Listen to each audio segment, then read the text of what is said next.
Good afternoon, everyone. Thanks so much for joining us for today's Canadian Cancer Survivor Network webinar. We're just going to wait for the group to file in.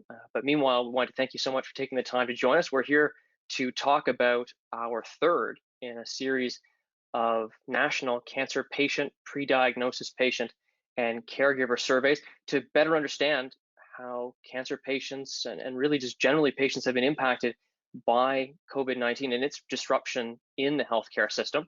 We're really pleased that you took the time to hear about this research. We have a tremendous amount of insights.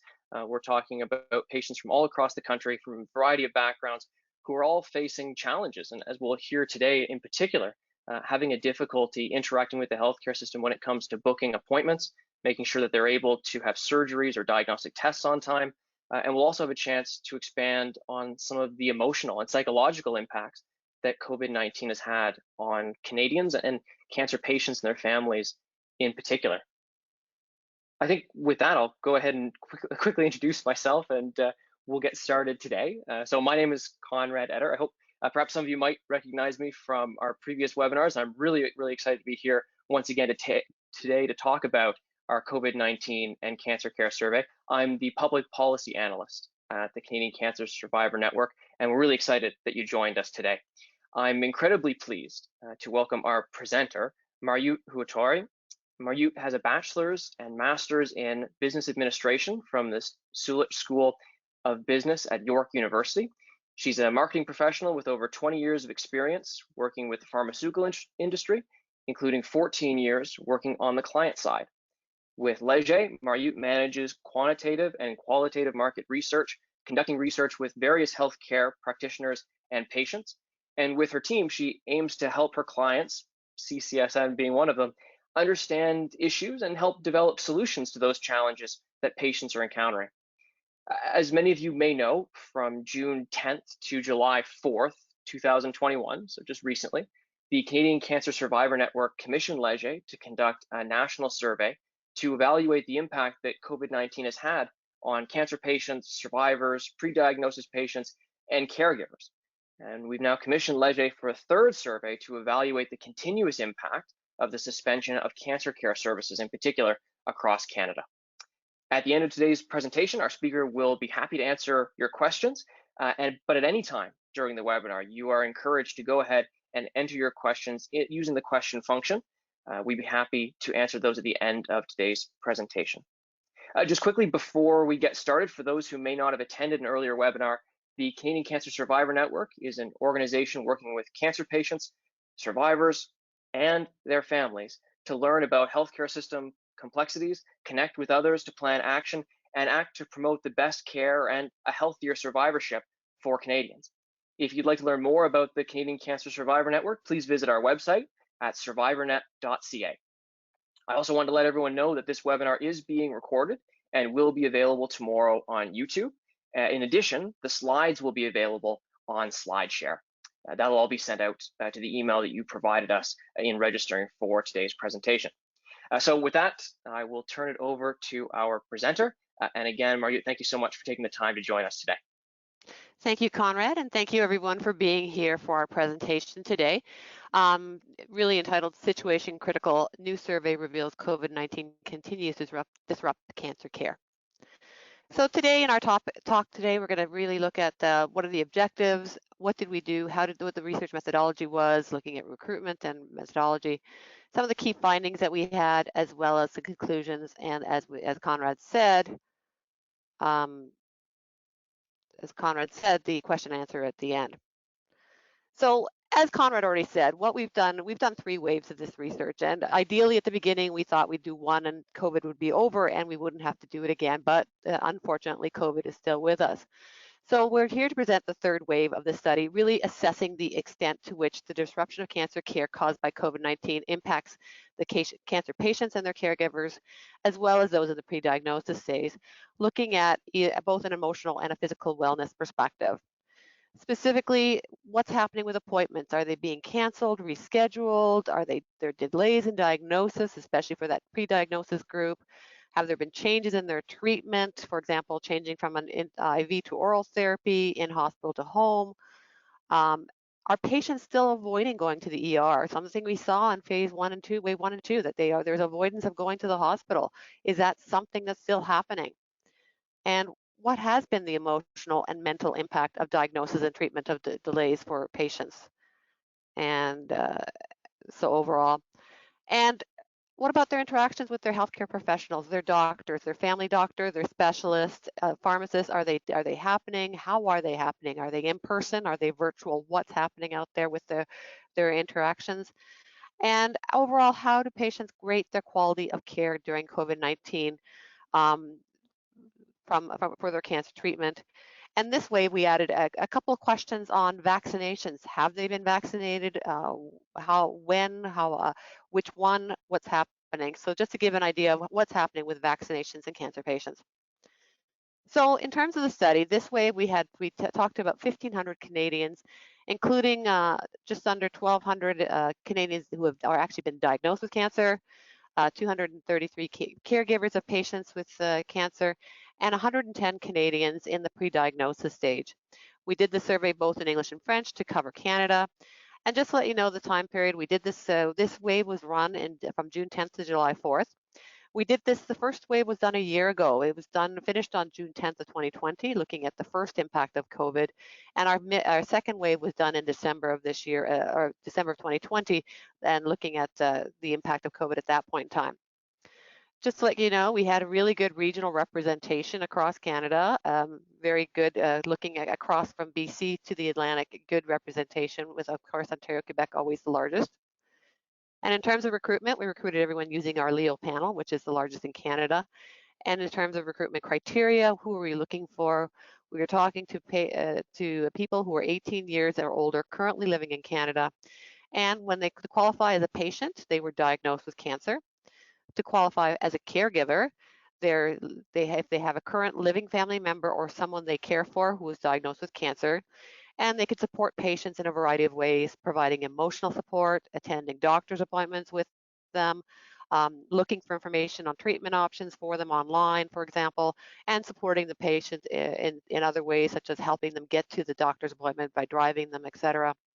And a pre-diagnosis patient was someone who was actually trying to determine, do they have cancer or not, or to rule out cancer. So here's a couple of key findings from the research before we go into the numbers. And there's a lot of numbers we're going to show, and it may be overwhelming, but I just wanted to think some of the themes that we wanted to tell you about. So what we did find is that cancer care in Canada continues to be impacted by restrictions put in place to manage COVID-19, and it continues to cause considerable disruption to many aspects of cancer care. So we'll show you that in the study. Secondly, we do still see that patients continue to experience delays in both appointments and treatments for themselves.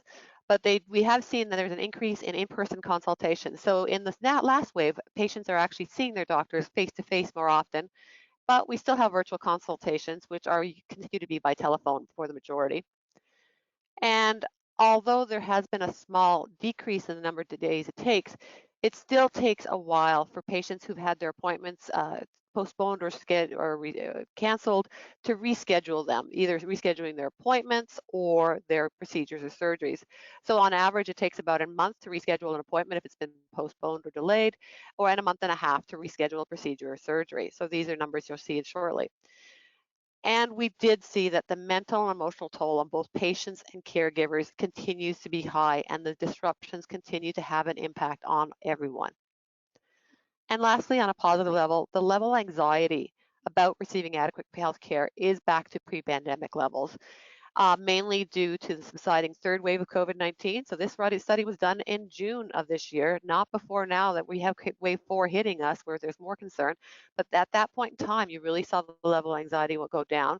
And also the high vaccination rate amongst patients, caregivers, and those in pre-diagnosis, with over about 9 in 10 report having received the COVID-19 vaccine or intending to receive it shortly.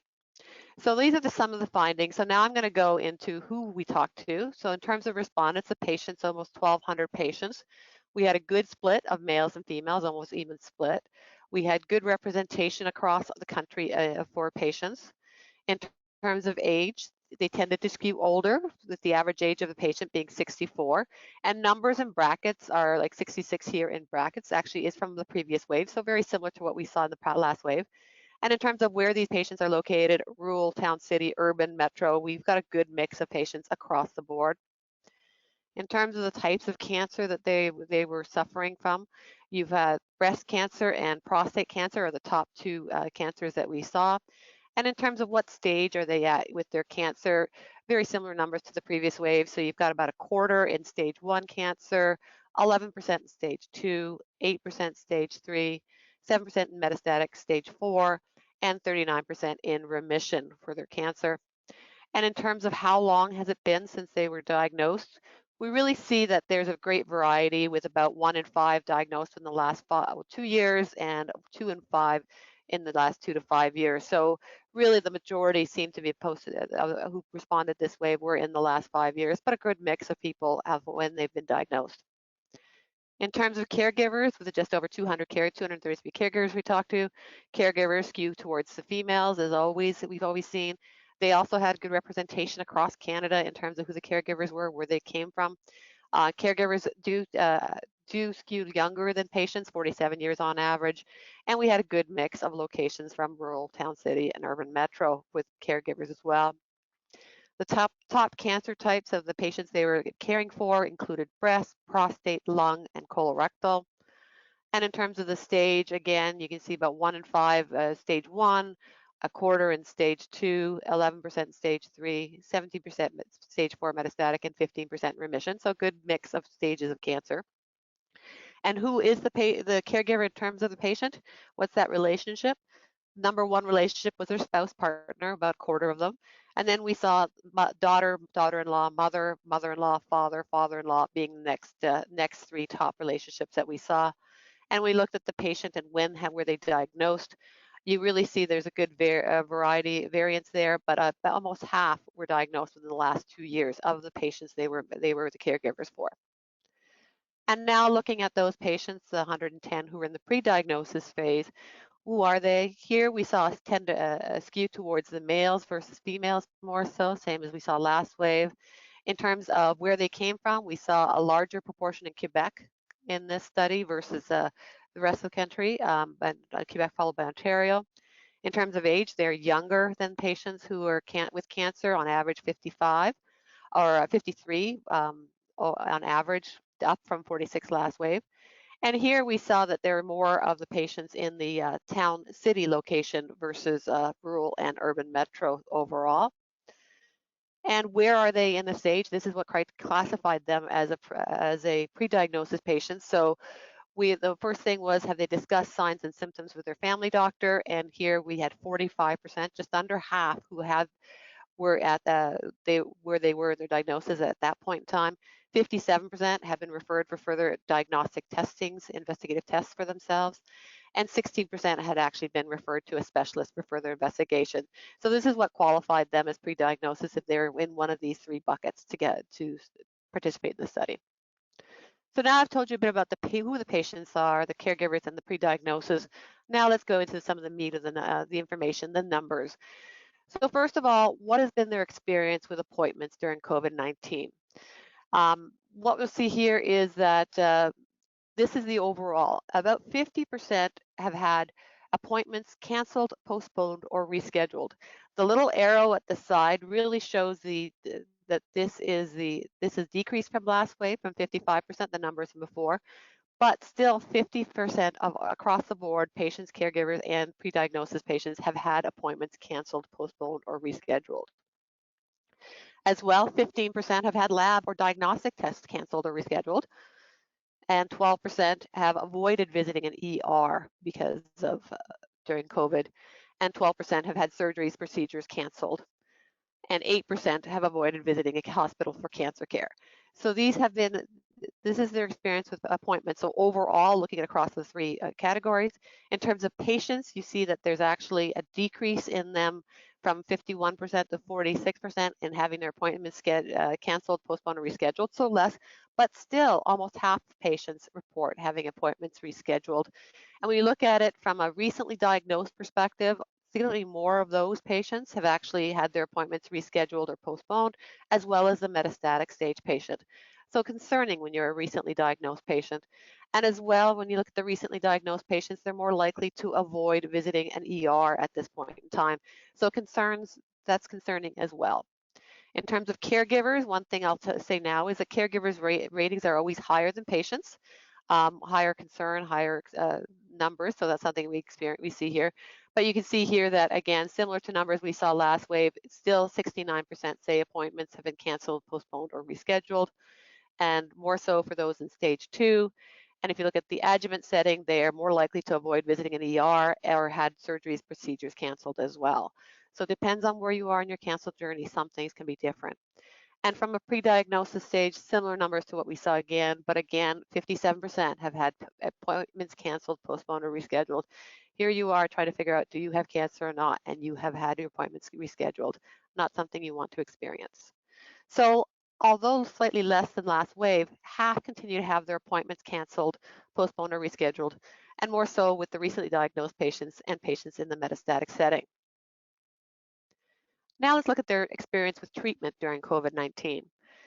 So what we find is that these numbers haven't changed much last wave. So overall, 14% say they've had a change made to treatment or mode of administration of treatment. So switching from an IV to an oral, for example. 10% have been receiving treatment at home instead of a healthcare facility. 7% experienced delays in starting continuing treatment, and 6% have not been able to fill prescriptions in a timely manner. So these are concerns as well for treatments. From a patient perspective, you can see very similar, slightly lower. They're not that bad. But once you start looking at more specifically, the recently diagnosed patients have had more changes made to their treatment, more receiving treatment at home, and the metastatic stage patient have also had changes in treatment, mode of administration, as well as saying that they can't get their prescriptions in a timely manner. From a caregiver perspective, again, similar to what we saw last wave, and also higher, as we said, for patients, and more so for your had a change made to treatment for those who are recently diagnosed. So although no significant change in proportion experiencing delays in starting and continuing treatment, about a 1 in 5 recently diagnosed and a quarter of metastatic stage patients continue to report change in treatment protocol. So those are different things that happen to these patients.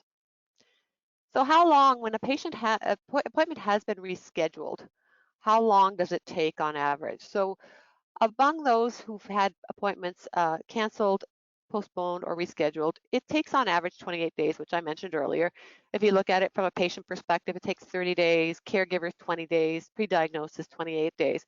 So it still takes quite a long time to reschedule that appointment. And the other thing is that about a third say that no rescheduled appointment time has been given to them yet. So at the time we did this, so you still have a third of them waiting to reschedule appointment. 34% of patients, 23% of caregivers, and 48% of pre-diagnosis patients. And in terms of the average time to reschedule a procedure or surgery, so that's just the first one's appointment. Now looking at if you have to get a procedure rescheduled, on average it takes about 44 days. 55 days for patients, 36 days for caregivers, and 25 days for the pre-diagnosis patients. So that's about a month and a half for these patients to get that rescheduled procedure surgery. And we still have about a third here who also say that it still hasn't been scheduled yet.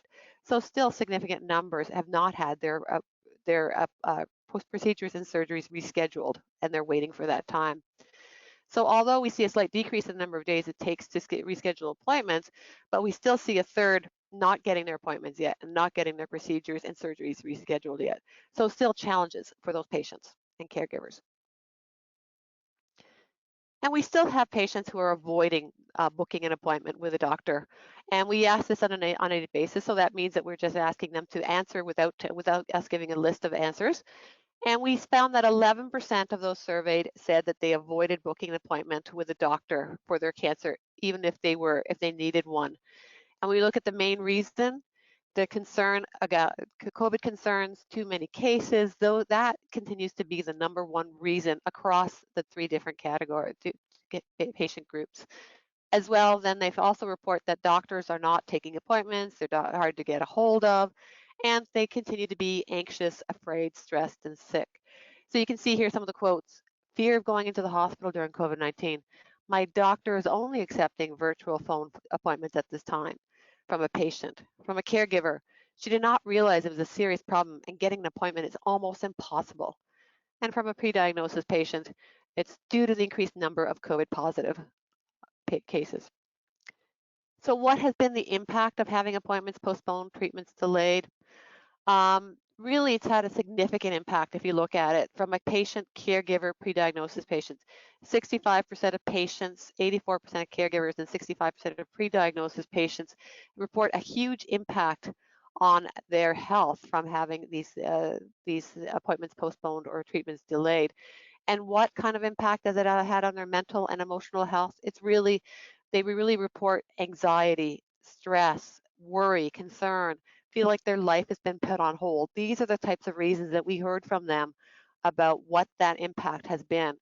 If you read the quote from the patient, anxiety, stress, waiting, and sleeplessness were difficult to cope with, in addition to the isolation due to confinement, morally a difficult time. From a caregiver perspective, it is very hard to take all this in. As an only child, I don't have anyone to ask questions to support from. It's difficult to maintain a proper work attitude. I'm constantly thinking of all this. And from a pre-diagnosis patient, here they are saying, I'm upset, looks like no future. So really the impact is really out there. And we see that COVID-19 concerns continue to be a main barrier for avoiding booking appointment. And we see that in 7 in 10 of these who experience a delay, it has a major impact on both their mental and emotional health. So this continues to be an issue and impacting those patients with cancer. And we asked them about, during COVID-19, what were their main concerns about each of these list of variables. So there's a huge list coming up now. So we asked them about their ability to receive cancer treatment in a timely fashion, their ability to receive hospital care if needed, receiving in-person care, being cared for in the emergency room, able to get test results related to cancer, concern about seeing their doctor for managing their follow-ups for cancer, and getting help for their side effects related to treatments or symptoms. And one of the things you'll see here is there's a down arrow here. It says most of these have gone down from last wave from 62% to 59%. But this tells you that still almost 60%, from 53% to 59% of patients are concerned about these different things overall. So even though the level of concern has decreased, that concern is still there. And if you look at it from a patient perspective, about half of patients across all these boards are concerned during COVID, and more so for the being able to receive cancer treatment for the recently diagnosed, and receiving in-person care for stage 2 patients. From a caregiver perspective, again, higher numbers in patients overall, but really seeing that concern is there still, and receiving in-person care for some reason from urban caregivers, and from a pre-diagnosis patient as well. These are concerns that continue to be there. So even though these numbers have gone down lower, they're slightly lower concern about receiving healthcare this wave, there's still a big increase. There's still concerns about receiving their care during COVID. We did see some slight decrease overall for less concern about receiving care in hospital ER if needed. But as you can see, these numbers are still high and still having an impact on patients, caregivers, and the pre-diagnosed patient. What about their level of anxiety about receiving adequate cancer care? So this is a question we've asked throughout the survey from wave 1 to now, and I'm going to show you this nice little bar, this line graph. So what the first column, the first row is prior to COVID-19 being declared a pandemic and restrictions put in place. So this was asking in the wave 1 when we did the research, we asked them, how did you feel? How was your level of anxiety at that point in time? As you can see, there was still some anxiety, 29% for patients, 44% for pre-diagnosis, 55% for caregivers. So there was still anxiety about receiving adequate cancer care before this. But during the first, then you see during the height of the first wave, it really increased significantly to their concerns. Then you come down to the next level when restrictions eased after wave 1. People came down lower, not as low as they were before pre-diagnosis, pre-COVID, but still came down. Wave 2 hit, numbers went up. Wave 2 restrictions began to relax, came down again. And during the height of the third wave, again, numbers went down. And when we did this survey in June, which was when COVID was, people were seeing the light at the end of the tunnel, thinking COVID was over, these numbers actually came down to pre-COVID levels. The one thing to note is that female patients report being more anxious than male patients. something we've seen in many different areas. And what we also found was caregivers in rural areas say they're more anxious about the person they're caring for receiving adequate cancer care than others. But as you can see right now in June when we ran the survey, those levels of anxiety had come down to pre-COVID numbers, but now that we're in wave 4 of COVID, I don't know what's going to happen next. We also talked to them about their interactions with healthcare providers during COVID. And what we see is that across the board, patients, caregivers, and pre-diagnosis, they've seen their specialists, their family doctor, pharmacists, allied healthcare professionals, with pre-diagnosis patients seeing their family doctor more so. But we see really no significant change in interactions with their healthcare practitioners this wave. We did see that recently diagnosed patients are more likely to say they've interacted with their family doctor and specialist during COVID-19 now, and the more metastatic stage patients say they've interacted with a specialist during COVID-19. So they are interacting, that's good. They're seeing them, that's excellent. In terms of interactions with each physician during COVID-19, when we look at it, we ask them, did you see them virtually? Did you see them in person? And how satisfied were you with them? And if you look at this, the dark color on the top line is actually the GP, the family doctor, and the lighter color is specialist. You can see that from patients, more saw them virtually than in person. For GPs, specialists, almost the same, but they're highly satisfied overall with their interactions if they're either in person or virtually. As well, you can see the satisfaction among caregivers is the same as well, and pre-diagnosis. So what we're seeing here is overall the physician interactions are likely to be in person versus virtually in this wave, so more so in person than we saw before. And interactions with GPs are somewhat more likely to be virtual, so we're still seeing that. And among all virtual modes, one thing I've already mentioned is that the telephone consult is the most used at this point in time. And the majority of the patients who had telephone consultations with the physicians say all of their concerns were actually addressed. So they are, for the most part, talking to your doctor over the phone, and they are addressing your concerns. So what we've seen here is that overall, there's no significant change in proportion who are likely to have interacted with their healthcare practitioner this way. We do see a slight increase reported in in-person consultations, but majority continue to interact virtually and mostly via telephone. Now, we've talked about how they interacted. Well, how satisfied are patients, caregivers, and those in pre-diagnosis with the quality of cancer care they've received during this time? And overall, 56% are very satisfied. You can see patients, 60% of patients are very satisfied. Caregivers have gone up this way, higher level, 48% from 49% are satisfied, and a third of pre-diagnosis are very satisfied. And the rest, those who are either somewhat satisfied, somewhat unsatisfied, not at all satisfied. The main reason is delays in getting care is the number one reason why they're not satisfied. Other reasons they report are that doctors aren't available, they've had appointments canceled, their status of the appointment and treatment are unknown, and having to deal with doctors over the phone. They prefer that in-person appointment.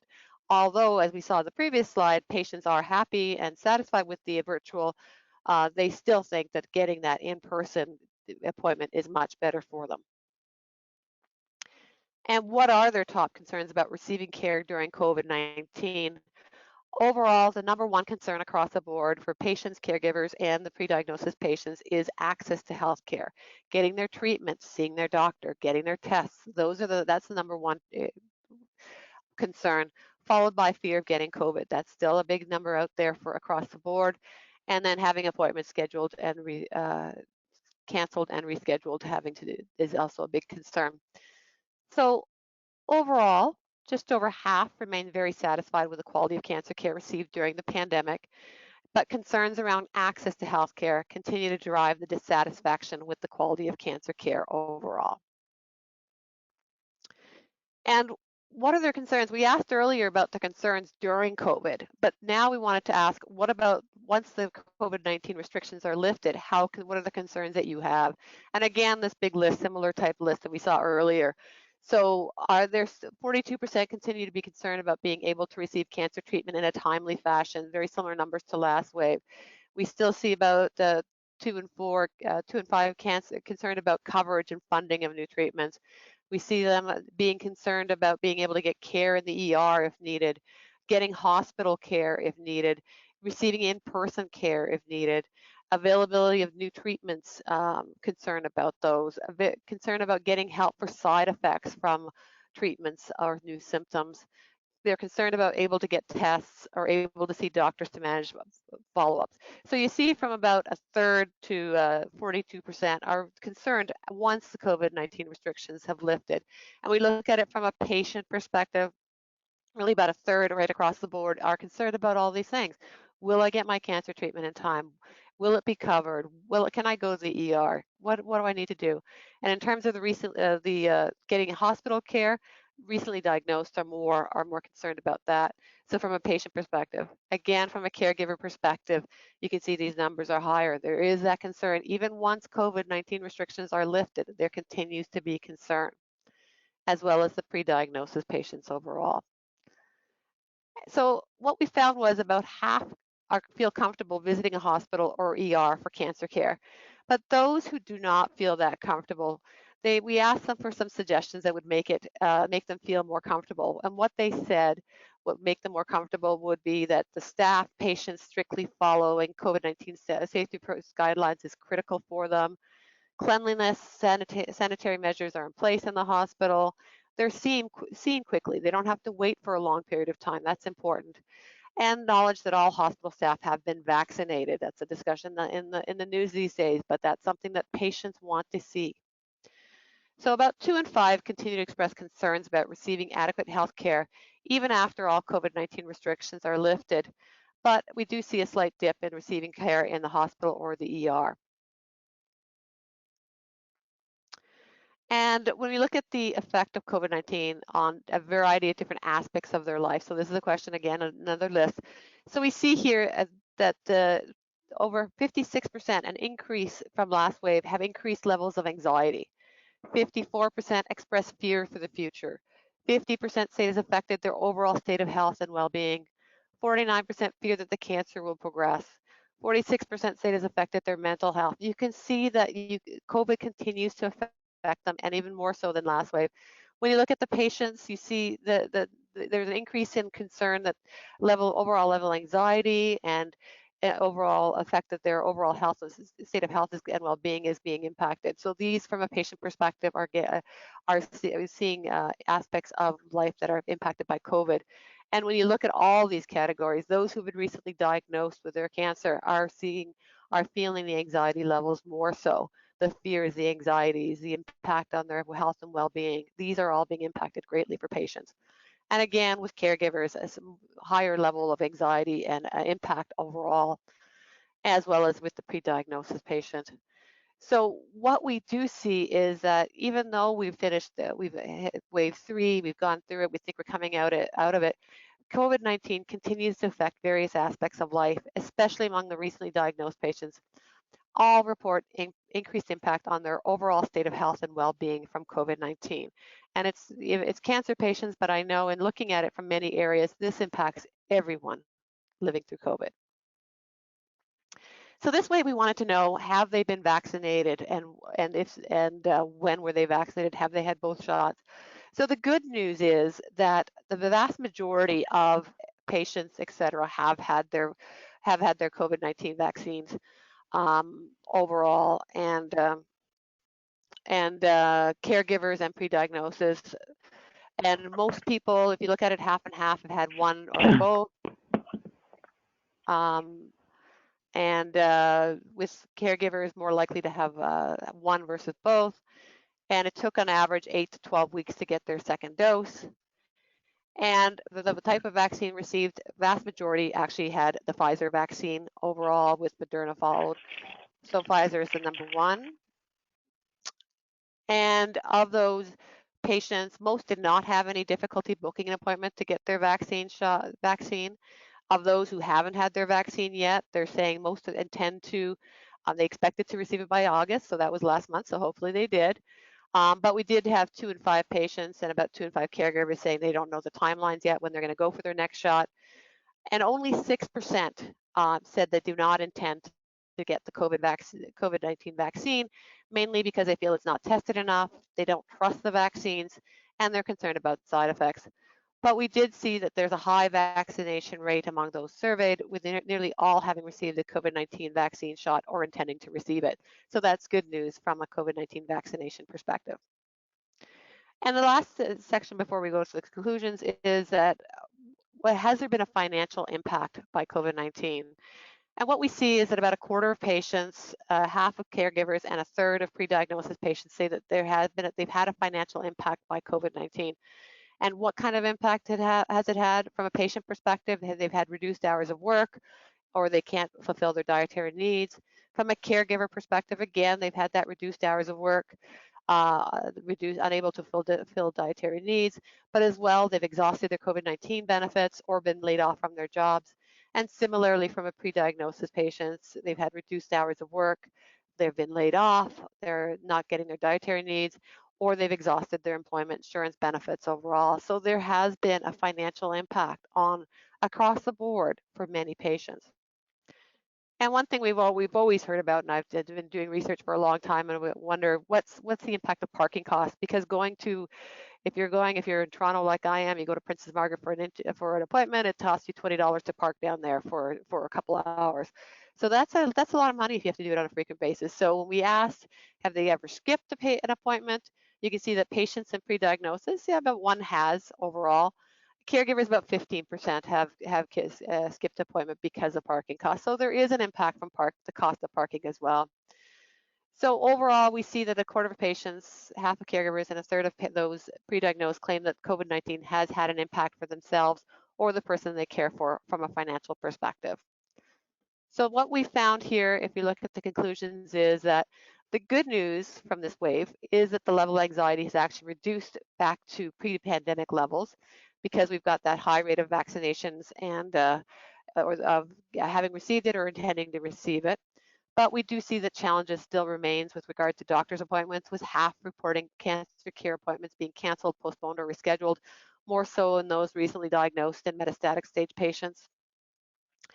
And although we've seen a small dip in the numbers it took to reschedule an appointment for those who've had an appointment or procedure rescheduled or canceled, it still takes on average about a month to reschedule a doctor's appointment and about a month and a half to reschedule the procedure or surgery.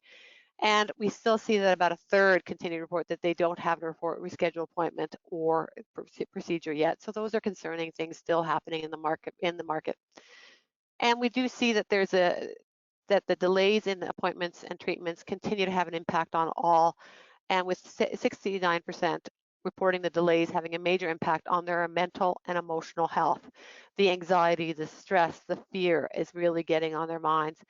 And one of the things we did see was that concerns around COVID-19 continues to be a major barrier and makes them avoid booking appointments for some patients as well. And as seen in this wave, patients as well as caregivers continue to be able to consult their healthcare practitioners. So we see they're able to see their doctors, either their family doctors or their specialists. We saw slightly more in-person interactions this wave versus last wave. We do see still virtual appointments going on a lot, mostly telephone. But we do see from other questions that the access to healthcare, including the treatment, their healthcare practitioners, their tests, continues to be a leading concern about receiving care during the pandemic. And we see that just over half continue to report high satisfaction with the overall quality of cancer care they received during the pandemic, with caregivers being much more satisfied overall.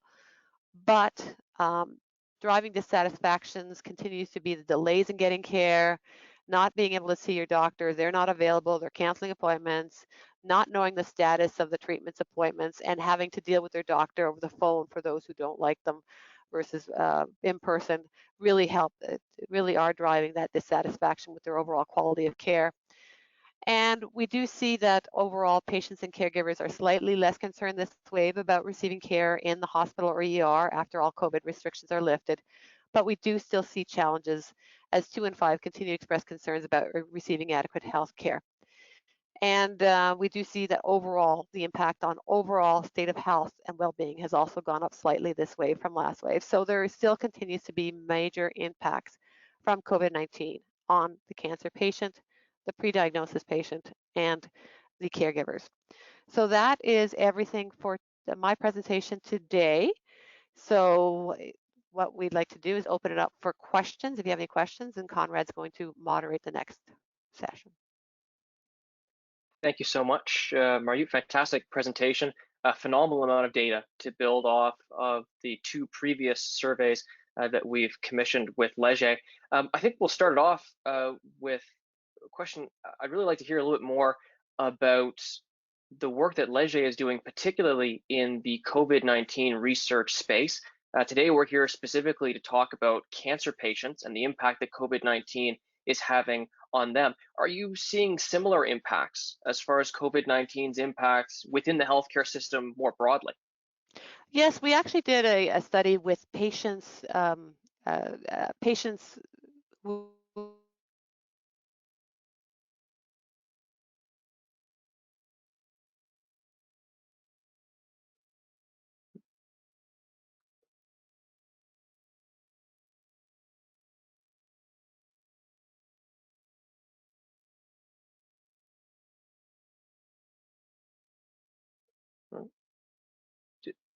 Marjut, did we lose you there? I don't have your audio coming through on my end.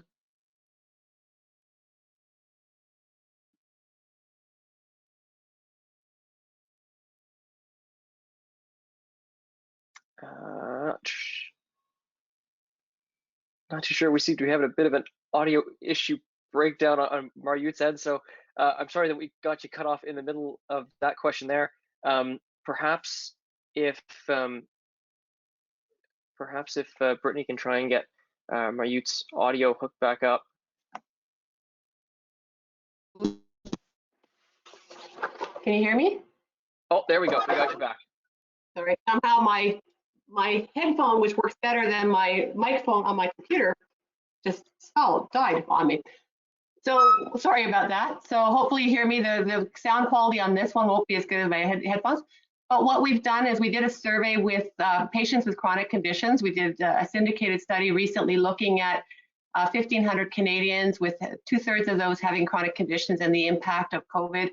And we did see that there is concern across different patient groups overall in terms of access to medication. So the same concerns we saw with cancer patients, we actually saw with many patients with chronic conditions.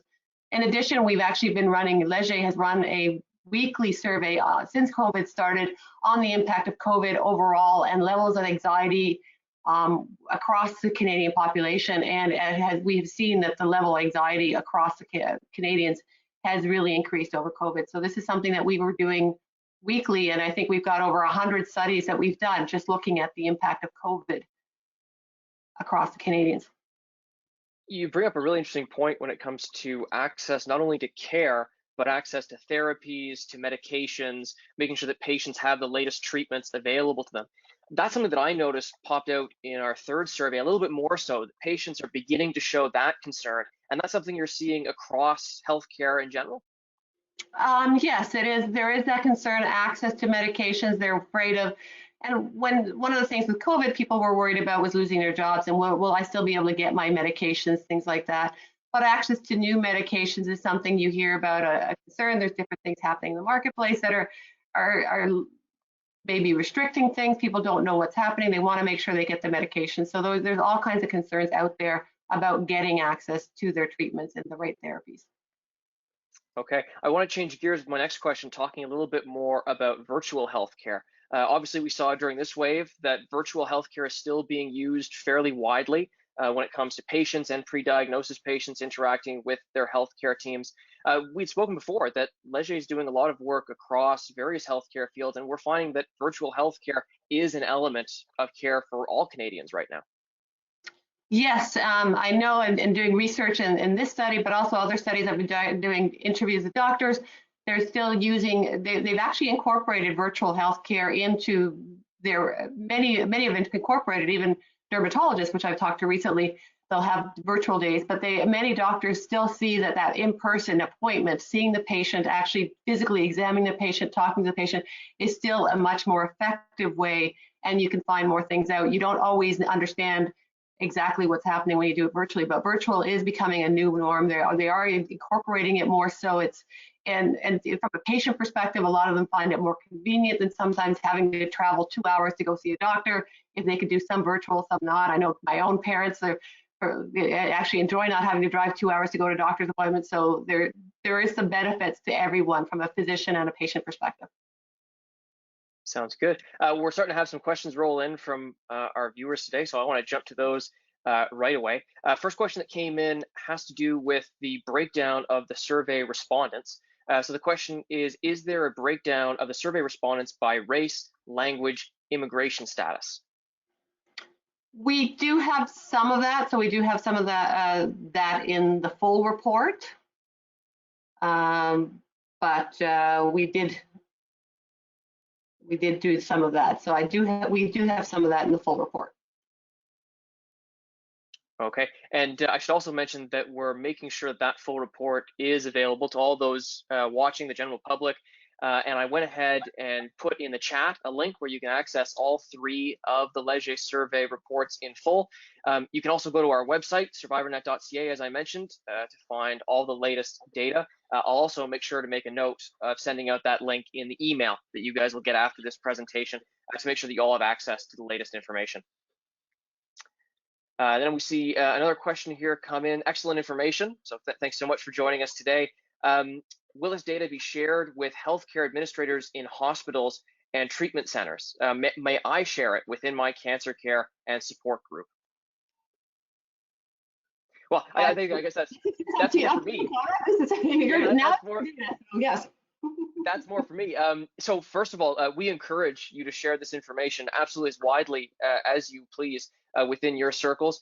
For CCSN's role, what my task is going to be over the next, I'd say probably 2 or 3 months, is we are looking to meet with as many MPPs and MLAs, provincial and federal representatives for that matter, all across the country to bring this latest data and make it available to them. Particularly, we want to talk about vaccination within the cancer community. We know that was a major issue during our second wave survey when we talked about the importance of making sure cancer patients had vaccines available to them given their immunocompromised state. We want to continue to talk about the impact that COVID-19 is having on the delays in appointments, the mental, physical toll of these appointment delays. So we certainly will be doing everything we can to share it. And we're also really glad to say that Leger, for their part, has been widely circulating the survey through their channels. We're hoping to get it out to as many eyes as we possibly can. And for any of you watching today who'd like to share it within your circles, we would really love that. So thanks so much. Jumping on to our next question. I'm with the Nova Scotia Health pardon me, I'll reread that. I'm with the Nova Scotia Health Cancer Care Program. Is there a way I can get a provincial level report? The answer to that is absolutely. So as I mentioned, you can head over to survivornet.ca or click on the link that I put in the chat to get access to the full report. Within those reports, we definitely have some provincial data, but that's also something that I'm looking at specifically as we're going into various provinces and presenting our findings. I'll be divvying up the data and giving specific presentations based on each of the provinces. So I'll make a quick note of your name and contact details. I'll make sure to personally reach out and make sure that we can provide you with the specific data you're looking for to best inform your work. We'll keep going down, see if there's any other questions we have here. Next question coming in. Is there any data on cancer patients who have died, who may have lived or not died as early, had their care not been impacted by COVID-19? That is not part of the survey here. I don't know if that data is available anywhere at this point in time. So we did not look into that in this study. Yeah, that's a very difficult question to put a number on, though I will say that I understand where you're coming from with that question. It makes a lot of sense. Cancer being a progressive disease, obviously if care is being put off, it could lead to negative ramifications in the future.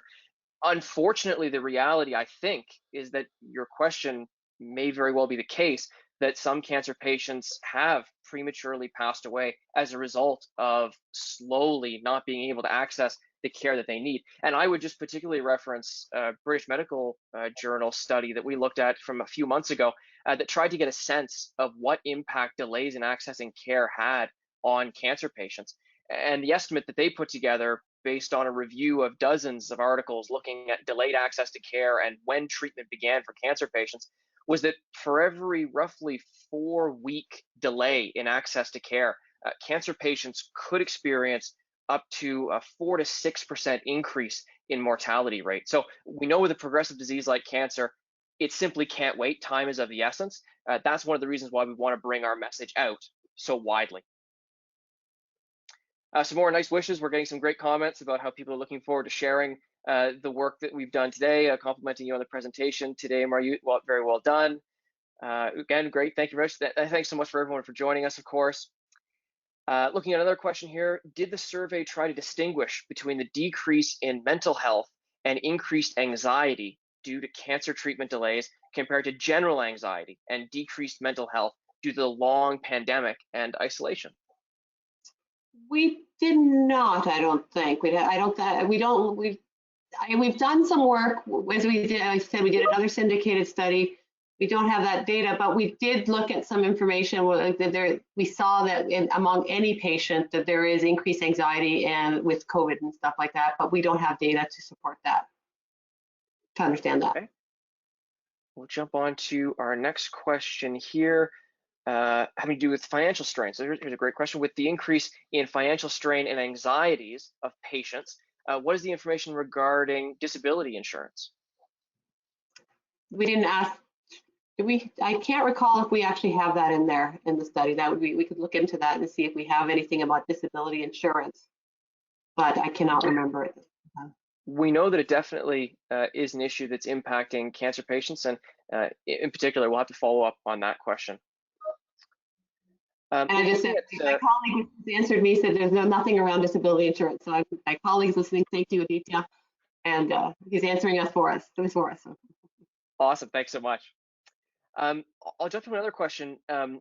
In general, in terms of trends in the survey, having now completed 3 surveys, are there any particular trends that maybe just 1 or 2 that have caught your eye or that maybe we should continue to watch closely? I really, the anxiety levels is actually something that is a trend. So you really see that wave of anxiety going through. I think you can almost predict that now we're going into wave 4 of cancer, of COVID-19, that wave, the number is going to go up. I think the level of anxiety and the feelings of stress and what percentage and how many people, we said 50% of patients are having appointments postponed. You think about a cancer patient, especially a early stage, really diagnosed with cancer, any kind of delay, the impact on your mental and emotional impact. You've told your kid, I've got cancer, and you've got an appointment booked, and then two weeks before you go to that appointment, it gets canceled, and you go, what am I going to do now? Like the fear and anxiety, those kinds of levels of how many are patients being delayed and getting appointments, are patients in the anxiety levels. Those are things that I think are really standing out to me. What about yourself, Conrad? Oh, I've always been really interested in the transition between virtual care and in-person care. And in particular, during this survey, we asked cancer patients and pre-diagnosis patients to give us a better sense of whether or not all, some, or none of their concerns were addressed using the virtual or in-person methods of consultations with their caregivers. Between the first and the second wave, we noticed a huge increase, predictably, in terms of the virtual care availability and the uptake in using that virtual care with cancer patients. But between the second and third, it's sort of flatlined. If anything, a slight decrease. We haven't seen that trend continue. It would suggest that perhaps cancer patients are fairly eager to get back to in-person care, which would make sense because that's the form of care delivery that they've scored the highest in terms of addressing their concerns and satisfaction. We have another question in here, actually a great segue in talking about virtual care and consultations.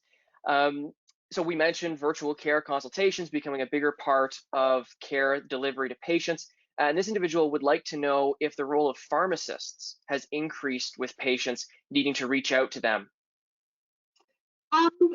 They've been about the same in terms of their level, but I think, and other things we've done recently, I think there is a role for pharmacists, and they are seen as the front line, easier to get to. You can actually go see your pharmacist more, so you're not going to phone your pharmacist for a consult. So in many different areas, we've actually seen people going to talk to their pharmacist more so as a healthcare practitioner to help them across many different conditions, not just in cancer. but they have seen an increased role because they can actually see them. And I think that's some of the thing that with COVID, you couldn't see your doctor at first. Everyone shut down their practices. You couldn't go see your doctor. Who could you see still? You could see your pharmacist. So there has been, across the different studies that I've worked on, there has been a role of a pharmacist. Okay. And another question here, talking about differentiating between appointments that cancer patients have put off versus the healthcare system putting those appointments off. Wondering if we have any data on that. So sorry, what was that again? Sorry. So the question's asking whether or not we have any data talking about cancer patients choosing to put off their appointments versus the healthcare system putting off their appointments, I guess, involuntarily for the patient.